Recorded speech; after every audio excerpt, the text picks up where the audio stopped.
interrupt your program to bring you a public service announcement. Obesity. Through this public service announcement, we are going to inform you about the dire consequences of becoming obese. This video will answer the following questions. How is obesity diagnosed? Is being obese expensive? Is obesity preventable? How many people are obese? Can you die from obesity?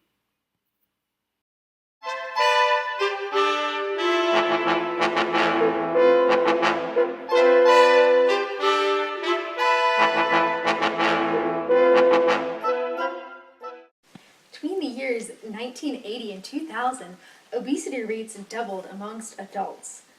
Not only is obesity a risk to adults, but it's hazardous to children. Almost 17% of children are obese, and an astounding rate of obesity amongst kids. Adults with a BMI that is greater than 30 are considered obese. Almost 60 million adults are obese, and 1 in 3 Americans are obese. It is important that an urgent response to this situation is made to prevent the rates of obesity from continuing to increase rapidly. This is Emma. Emma doesn't know that by putting bad foods into her body and not exercising, she's setting herself up for serious health problems in the near future. What Emma doesn't know is that obesity kills. The estimated deaths from obesity yearly are 300,000. This epidemic is preventable by eating healthy, exercising, 25, go, 2, 3, 4.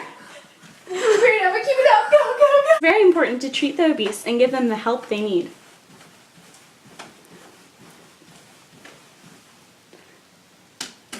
Teacher Gracie. Yes, Katie? I understand that obesity is dangerous, but how do you find out you're obese?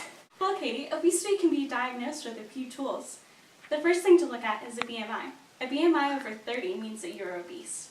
It can also contribute to other health risks, such as cardiac-related problems and type 2 diabetes. Yeah, I heard type 2 diabetes is now being diagnosed in children. Yes, Katie, that's a great point and so true.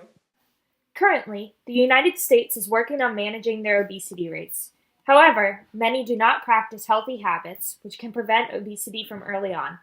Only 25% of adults in the U.S. eat the 5 servings of fruits and vegetables daily that nutritionists recommend.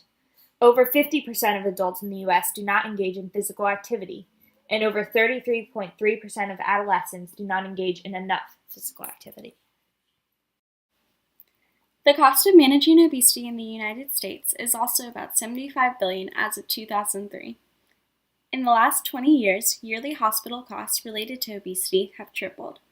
As of 1996, 17% of direct medical costs are related to obesity.